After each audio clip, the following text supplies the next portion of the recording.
ശമൂവേലിന്റെ രണ്ടാം പുസ്തകം. ശമൂവേലിന്റെ ഒന്നാം പുസ്തകത്തെക്കുറിച്ചുള്ള ആദ്യ വീഡിയോ കാണുക. അതിൽ നമ്മെ പുസ്തകത്തിലെ 3 പ്രധാന കഥാപാത്രങ്ങളായ ശമൂവേൽ, ശൗൽ, ദാവീദ് എന്നിവരെ പരിചയപ്പെടുത്തുന്നു. തുടർന്ന് പുസ്തകത്തിന്റെ സാഹിത്യ രൂപകൽപ്പനയും. അത് ആദ്യം പരിചയപ്പെടുത്തിയത് ശമൂവേലിനെയാണ്. പിന്നീട് ശൗൽ രാജാവിന്റെ ഉയർച്ചയും പതനവും, അതിനുശേഷം ദാവീദ് രാജാവിന്റെ ഉയർച്ചയും. ശമൂവേലിന്റെ രണ്ടാം പുസ്തകം ദാവീദ് രാജാവിന്റെ കഥ 2 വ്യത്യസ്ത നീക്കങ്ങളിൽ പറയുന്നു. വിജയത്തിന്റെയും അനുഗ്രഹത്തിന്റെയും ഒരു കാലഘട്ടം, തുടർന്ന് ഒരു വലിയ ധാർമ്മിക പരാജയവും അതിന്റെ ദുഃഖകരമായ പരിണിതഫലങ്ങളും. അതിനുശേഷം പുസ്തകം ഒരു മനോഹരമായ ഉപസംഹാരത്തോടെ അവസാനിക്കുന്നു. അത് ദാവീദിന്റെ ജീവിതത്തിലെ നല്ലതും ചീത്തയുമായതിനെ തിരിഞ്ഞു നോക്കുകയാണ്. കൂടാതെ അവന്റെ വംശത്തിൽ നിന്നും ഒരു ഭാവി രാജാവ് വരുമെന്ന് പ്രതീക്ഷ നൽകുന്നു. അങ്ങനെ ശമൂവേലിന്റെ രണ്ടാം പുസ്തകം ആരംഭിക്കുന്നത് ശൗലിന്റെ മരണത്തിനു ശേഷമാണ്. ദാവീദ് ഒരു വലിയ കാവ്യം രചിച്ചുകൊണ്ട് എല്ലാവരെയും ആശ്ചര്യപ്പെടുത്തുന്നു. കാരണം അതിൽ അവൻ തന്നെ കൊല്ലുവാൻ ശ്രമിച്ച അതേ വ്യക്തിയുടെ മരണത്തെക്കുറിച്ച് വിലപിക്കുകയാണ്. അങ്ങനെ ഒരിക്കൽ കൂടി ലേഖകൻ ദാവീദിന്റെ വിനയത്തെയും കരുണയെയും കുറിച്ച് അവതരിപ്പിക്കുന്നു. തന്റെ ശത്രുക്കളുടെ മരണത്തിൽ പോലും വിലപിക്കുന്ന വ്യക്തിയാണ്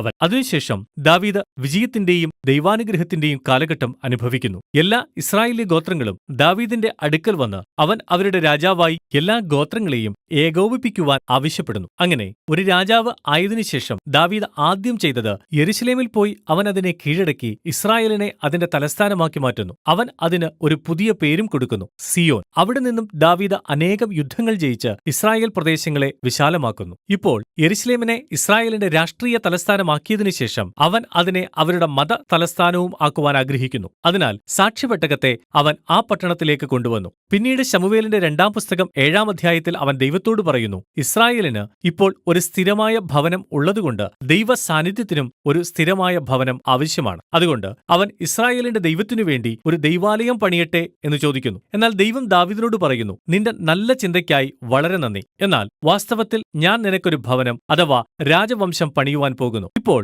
ശമൂവേലിന്റെ രണ്ടാം പുസ്തകം 7-ാം അധ്യായം മുഴുവൻ ബൈബിളിന്റെ കഥയെ മനസ്സിലാക്കുവാനുള്ള ഒരു പ്രധാന അധ്യായമാണ്. കാരണം ഇവിടെ ദൈവം ദാവീദിനോട് ഒരു വാഗ്ദത്തം ചെയ്യുന്നു. അവന്റെ രാജവംശത്തിൽ നിന്നും ഒരു ഭാവി രാജാവ് വരുമെന്നും അവൻ ദൈവത്തിന്റെ ആലയം ഭൂമിയിൽ പണിയുമെന്നും അവന്റെ രാജ്യം ശാശ്വതമായിരിക്കുമെന്നും പറയുന്നു. ദാവീദിനോടുള്ള ഈ മശിഹായുടെ വാഗ്ദത്തമാണ് ധാരാളമായി സങ്കീർത്തനങ്ങളിലും പ്രവാചകന്മാരുടെ പുസ്തകത്തിലും വിശദീകരിച്ചിട്ടുള്ളത്. ഈ രാജാവാണ് അബ്രഹാമിനോടുള്ള ദൈവത്തിന്റെ വാഗ്ദത്തവുമായി ബന്ധപ്പെട്ടിരിക്കുന്നത്. ഭാവിയിൽ വരുവാനുള്ള മശിഹാരാജ്യം എങ്ങനെയാണ് ദൈവം തന്റെ അനുഗ്രഹം എല്ലാ രാഷ്ട്രങ്ങളിലേക്കും കൊണ്ടുവരുമെന്നതിനെക്കുറിച്ചായിരിക്കും. ഇവിടെ ഈ എല്ലാ ദൈവിക അനുഗ്രഹങ്ങൾക്ക് നടുവിലും കാര്യങ്ങൾ വളരെ തെറ്റായ രീതിയിൽ പോകുന്നു. ദാവീദ് മരണഹേതുവായ ഒരു വലിയ തെറ്റ് ചെയ്യുന്നു. അത് അവന് മരണഹേതു അല്ലായിരുന്നു. എന്നാൽ ദാവീദിന്റെ മികച്ച പട്ടാളക്കാരിൽ ഒരുവനായ ഊരിയാവ് എന്ന വ്യക്തിക്ക് ആയിരുന്നു. ദാവീദ് തന്റെ മാളികയുടെ മുകളിൽ നിന്നും ഊരിയാവിന്റെ ഭാര്യയായ ബത്ശേബ കുളിക്കുന്നത് കാണുന്നു. ദാവീദ് അവളെ കണ്ടെത്തുകയും അവളോടുകൂടെ കിടക്കുകയും അവൾ ഗർഭിണി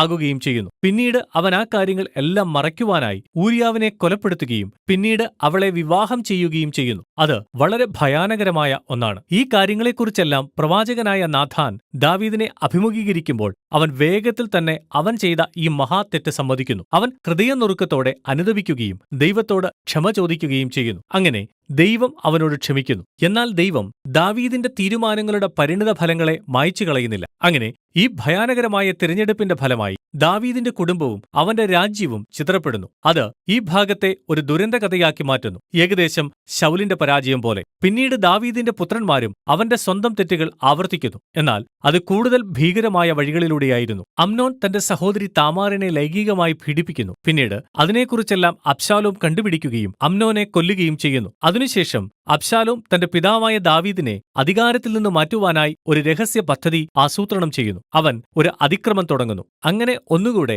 ദാവീദ് തന്റെ സ്വന്തം ഭവനത്തിൽ നിന്നും ഓടി മരുപ്രദേശത്ത് ഒളിക്കുവാൻ നിർബന്ധിതനാകുന്നു. എന്നാൽ ഈ പ്രാവശ്യം അവൻ ഒരു നിരപരാധിയായിട്ടല്ലായിരുന്നു. ഈ അക്രമം അവസാനിക്കുന്നത് ദാവീദിന്റെ മകന്റെ കൊലപാതകത്തോടെയാണ്. അത് ദാവീദിന്റെ ഹൃദയത്തെ തകർക്കുകയും അങ്ങനെ ഒരിക്കൽ കൂടി അവൻ തന്നെ കൊല്ലുവാൻ ശ്രമിച്ച വ്യക്തിക്ക് വേണ്ടി വിലപിക്കുകയും ചെയ്യുന്നു. ദാവീദിന്റെ അവസാന ദിവസങ്ങളിൽ അവൻ തിരികെ സിംഹാസനത്തിലെത്തിയെങ്കിലും ഒരു തകർന്ന മനുഷ്യനായിട്ടായിരുന്നു. അവൻ തന്റെ പാപം നിമിത്തമുണ്ടായ അതിന്റെ ദുഃഖകരമായ അനുഭവങ്ങളെക്കുറിച്ച് മുറിവേറ്റിരിക്കുന്നു. ഈ പുസ്തകം അവസാനിക്കുന്നത് മനോഹരമായി രചിച്ച കാലക്രമത്തിൽ അല്ലാത്തതുമായ കഥകളുടെ സമാപ്തവാക്യങ്ങളോടെയാണ്. എന്നാൽ അവയ്ക്ക് സംഘടിതമായ സാമ്യതയും ഒരു സാഹിത്യ രൂപരേഖയുമുണ്ട്. പുറമേയുള്ള കഥകളുടെ കൂട്ടങ്ങൾ വരുന്നത് ദാവീദിന്റെ പിൽക്കാല ഭരണത്തിൽ നിന്നാണ്. അവ ശൗലിന്റെ പരാജയത്തോടും പിന്നീട് ദാവീദിന്റേതിനോടും താരതമ്യപ്പെടുത്തിയിരിക്കുന്നു. എങ്ങനെയാണ് അവർ തങ്ങളുടെ തെറ്റായ തീരുമാനങ്ങളിലൂടെ മറ്റുള്ളവരെ വേദനിപ്പിച്ചിരിക്കുന്നതെന്നും പറയുന്നു. അടുത്ത അകത്തുള്ള കഥകളുടെ രണ്ടു കൂട്ടം ദാവീദിനെയും ഫിലിസ്ത്യരുമായി യുദ്ധം ചെയ്ത അവന്റെ വീരന്മാരുടെ കൂട്ടത്തെയും കുറിച്ചുള്ളതായിരുന്നു. ആകർഷകമായ കാര്യം